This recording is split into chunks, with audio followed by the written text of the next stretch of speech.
Smells like whiskey. Smells like bourbon-y bourbon. That's about all I've got. Yeah. Just basically lots of caramel, and that's about it. Yeah. Maybe a little like corn sweetness in there too. I agree with what you said. Yeah, that's about it. Yeah. And we may have more than that, or we may not, because we're not professional whiskey tasters. No. But if you are new here, I'm Josh. And I'm Erin. I'm also tripping over my tongue, but we are Stuff and Whiskey. Tripping. And I might be tripping with this pour. We'll see. Maybe. But we're always looking out for pours that can kind of impress us, stuff that we get excited about. We also just love to hang out and have whiskey together and with friends, and whatever other banter comes up while we're talking about the whiskey.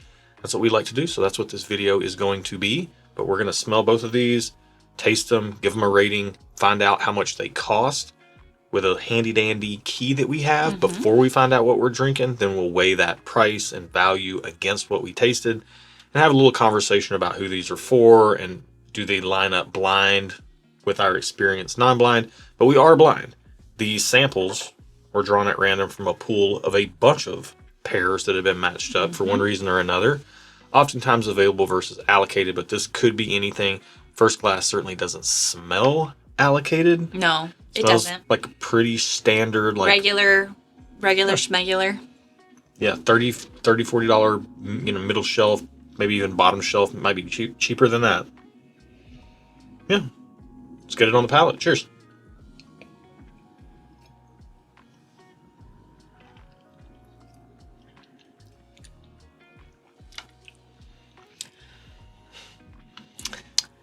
Smells. This is gonna be boring.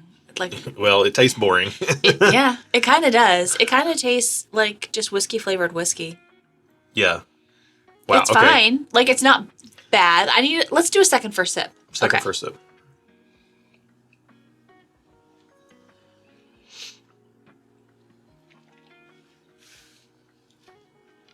So this kind of has that taste of like that stuff they put on in schools. They put on. The scented sawdust. Yeah. Yeah. It's got, I mean, it really is that just kind of caramel forward, typical bourbon profile, bourbon flavored bourbon, and a little bit of like woodiness on the back end that is kind of in that like sawdust or just not necessarily like super green lumber, but definitely doesn't old. seem to be Doesn't seem super very old. Yeah. Yeah, it just tastes pretty standard, middle shelf, $30 to $40 bottle. Yeah.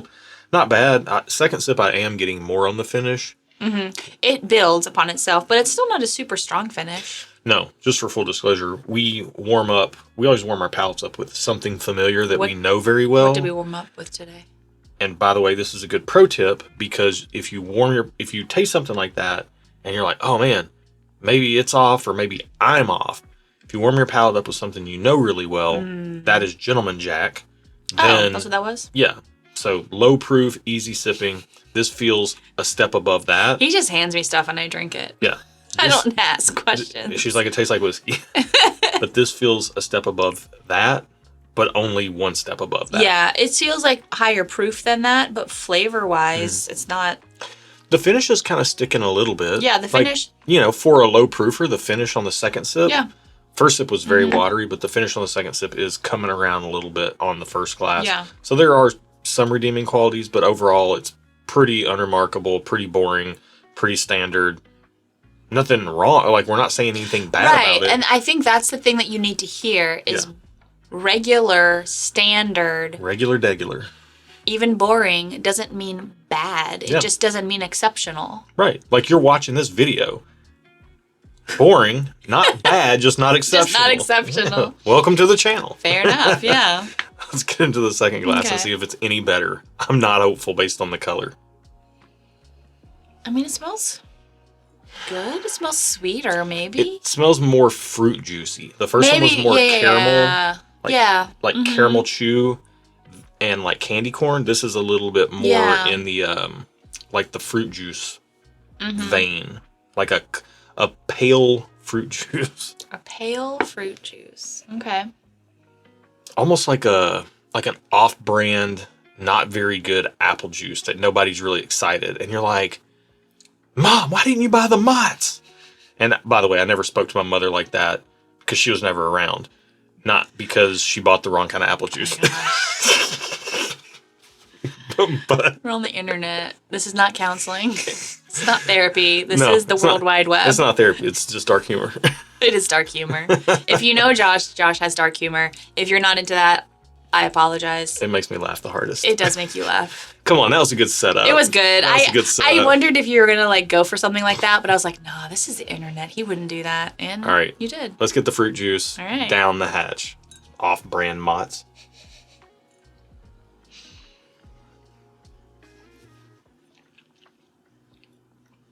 Boy, oh boy. I drank it with my wrong hand. This wasn't my It's whiskey. not going to get better. My whiskey drinking hand. Let's try again. Okay. Let me... This pour... I'm trying, guys. This pour has some cool elements to the profile. The first glass is fairly simplistic, but has a little bit of power for what the proof point seems to be. Yeah. The second pour, though, it definitely doesn't have the power that the first glass has. The second But pour is it a little sharp. It is a little thin, a little sharp, but it does have a few more twists and turns to the profile. Yeah. Like you get the fruit juiciness in there, and then like you even get a little bit of like overly ripe fruit that it turns into that before then it turns into kind of a little bit of a funky barrel, but in a good way. But like it's again, You're so nice it's to this whiskey because It's I fine, yeah. don't like it. I like it less than the first glass. And I don't love the first glass. The first glass is fine. Like the first glass is acceptable. I like it. I don't dislike it. It's not great. It's good. It's not great. I have a preference to the first glass. I'm gonna go back to the first For glass, sure. but like honestly, to me, these feel like these are the types of pours you just throw in a rocks glass, more than likely just on ice, and just enjoy. This is boat whiskey. We're coming into the warmer months soon. Glass 2 is like boat whiskey during the day, and glass 1 is like boat whiskey after dark. Are you really drinking whiskey on a boat though? I feel like that's more of a beer moment. Well, not everybody likes beer. Some people like whiskey. I would drink whiskey on a boat. Would you bring like a bottle of... You can't bring glass on a boat. I would drink whiskey in a boat. I would drink whiskey by a moat. I would drink whiskey With a... near and far. Can? I would drink whiskey. See, I got nothing. wow. I'm not Matt Porter. Well, I was going to say in a car, but we don't want to promote that. Yeah, You no. know, yeah, So how would you drink whiskey on a boat? Because you're really not supposed to bring glass. People bring all kinds of stuff on boats. I don't think you're supposed to bring glass. It's not a public pool. It's your boat. But you need to be safe. By the way, we don't have a boat. We don't have a boat. So, like, anything we're talking about is just conjecture because we know no boat safety rules. On my grandparents' boat, these are the types of whiskeys that I would drink. And you just throw them in like a solo cup or something. Okay. Or by the lake, just sitting down there. Okay. Whatever makes you happy. I'm just curious. You just opened up a whole can of worms for me now. You're on some form of private property. Okay. Whether that private property be floatable, Okay. It's fine. buoyant. This is I'm bored of myself. Let's the move whiskeys are boring. We're trying to find anything I to know. spice this up.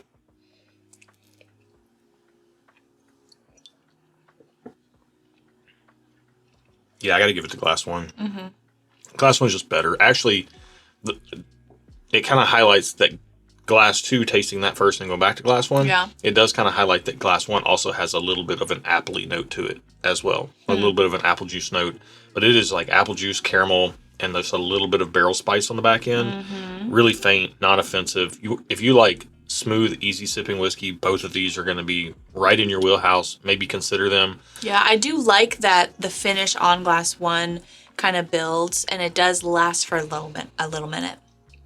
I like that about this. I think that's like one of my favorite things about glass 1. The flavor is fine. It tastes like whiskey, like a general whiskey. But the finish is pretty nice. I like it. Yeah, even for easy. Oh, even like going back to glass 2 now, I'm getting a little sour tinge on the Yeah, back glass end. 2 is a little sharp. I don't love it. So I'm going to go... I'm just okay on both. I think I have to do that as well, just based upon like how regular schmegular they are. And that's fine. I just don't want to buy them. There are thousands of bottles that do what these two do. They should be $30 or less. Glass 1 could be 40. Let's find out the price on glass 1 first. Number 48 in our key. $25. You know what? I'm happy with that, and it I might come up to a thumbs up. That feels appropriate for what I'm drinking, and honestly, I'm not mad about that with the finish being what it is. Mm-hmm. I think I am going to come up to thumbs up for this specific one because of the finish. I think the finish makes it feel a little bit higher than $25 whiskey. I would agree. 30 to 40. This does what a lot of $30 to $40 whiskey does. Bourbon specifically, it seems like. We don't know, though. We literally are blind. Right, we're guessing. Not single. We're double. We don't know what we're drinking, but these both taste like bourbon. There's a lot of $30 to $40 bottles that do what this glass does. And if you get it for $25, it is boat whiskey. Fair. That's what it is. This is a summertime easy sipper. Fair. Okay. Price on glass number 2, number 47. 25 as well. I don't know why I'm buying glass 2 if I could just buy glass 1. Correct. So I'm staying just okay on glass 1. Actually, glass 2. Yeah, thumbs up. We're both thumbs up on glass 1. Mm-hmm. Not based on the quality of the pour, but based on the value of the bottle. Yes. And then we're both just okay on glass 2. I'm actually changing to thumbs down on glass 2. Because I would not buy glass 2 because I can buy glass 1 for the exact same price. Granted, that's if either of these are... You're going to need that. Oh, yeah, I'm going to need it still. Findable. Look, here, can I just tag off of that real quick? Sure. If you like a lighter, like fruitier profile, you might like glass 2 over glass 1. You might. So that's why I'm staying just okay. But for me, there was a sharpness that was just not yummy. I get that. I didn't like it at all. I get that. It's not at $25. It's not enough for me to go thumbs down. But it's also, I'm just going to buy glass. I'm going to buy whatever glass 1 is. I'm going to buy that every day over glass 2. Fair. And I won't buy glass 2, but I would not recommend it for somebody that's looking for an easy summer sipping whiskey. Okay. All right. Let's find out. I'm so sorry. It's after dark, it's so not you know Aaron's yawning. It's not you, it's me. Okay. Let's find out glass 2 first. Number 47 in our key. Number 47. Oh, wow. It's Wild Turkey 101. Glass 2? Number 47. Yes, number 47. Okay. Well, it kind of explains that sour note. Wild Turkey 101. What's glass number 1? Number 48. Old Granddad Bonded. Do you think you mixed them up? That? I was 48. Wow. I read them right. I didn't mess up this time. Wow. Okay. Wow. Okay, so let's just unpack I went thumbs down on Wild Turkey 101. I know. Let's unpack this but hey, quickly. I stand by it. It did not taste great tonight. Enough said. We did a blind of Old Granddad Bonded with some other things. Yeah. And I think Wild Turkey 101 may have been in that blind. Okay. And I think you put Old Granddad Bonded first in this like cheap budget pours blind. It has a nice finish. Early Times Bottle and Bond was also in this. Yeah. And also there was one other bottle. I think it might have been Old Forester 100. But yeah, okay, wow. So I didn't think... Gather your thoughts. Yeah. Center yourself. I didn't think... I don't remember where Old Granddad Bonded placed for me in that. But tonight I definitely did prefer it to Wild Turkey 101. Yeah. Wild Turkey 101 came across a little sour, a little funky. Maybe the Wild Turkey funk just got read wrong in this. It was pretty sharp to me. We also have talked about this many times. Like, over time, distilleries, barrels age differently. Mm-hmm. Wood comes from different places. Climates and seasons of aging are different over time. Yep. And quality, while they try to keep it as close as possible, it does kind of ebb and flow over time. So my experience with Wild Turkey 101 over like a decade plus of drinking it now is that the quality does ebb and flow. And so you just kind of have to try it, get a bottle every once in a while. And if it's a bottle that you don't want to sip neat, it makes a great cocktail whiskey. If it's a bottle that you really like neat, go back to the same store and buy some more because it's likely from the same batch that they made. Mm-hmm. And then you got some good, easy, cheap sipping. But this bottle ain't it. No, it's not. And this bottle, Old Granddad Bonded, is like $4.25, pretty decent. Yeah. So I'm not a big Old Granddad 114 fan. A lot of the bottles I've tried have a little bit more cinnamon red hots type of note, which I don't particularly care for. I do like that note. Do I like Old Granddad 114? I mean, it's fine. It's $30. It's a good value bottle as well. But it's just kind of hot for hot's sake. Do you remember if I like it or not? You're fine. It's fine. Okay. It's not. Okay. Neither of us are over the moon with Old Granddad products. Yeah. And for that matter, really, we don't love a ton of Jim Beam stuff, but Aaron does tend to like Jim Beam a little bit more than I do. I like sweeter whiskey. Aaron likes a little bit more earthy whiskey, so she likes Jim Beam stuff a little more than I do. And I like something that has a little bit more like sweetness compared to like Jim Beam. So a lot of the Wild Turkey special releases I tend to like a lot, but some of their regular offerings, I'm just kind of, I'm okay on it. I'm just okay on it. Fair. So I think this kind of does match up with our experience non-blind. Yeah. And if you like this video, give us a thumbs up. If you like our palates, you kind of align with us and you feel similarly as we do to these, then you might like our barrel picks. We've done barrel picks at Jim Beam. We've picked some Knob Creek. And we've also done barrel picks at Wild Turkey. We usually pick a Russell's Reserve every year. So you can check those out over on our Patreon. That's linked down below at the very top of the video description. Or if you're just looking for a good online whiskey home on the internet with a great community, check our Discord out on our Discord tier. Or if you just want some behind the scenes content, some extra live streams, and me just being a whiskey nerd, I do some pop-up Patreon live streams by myself.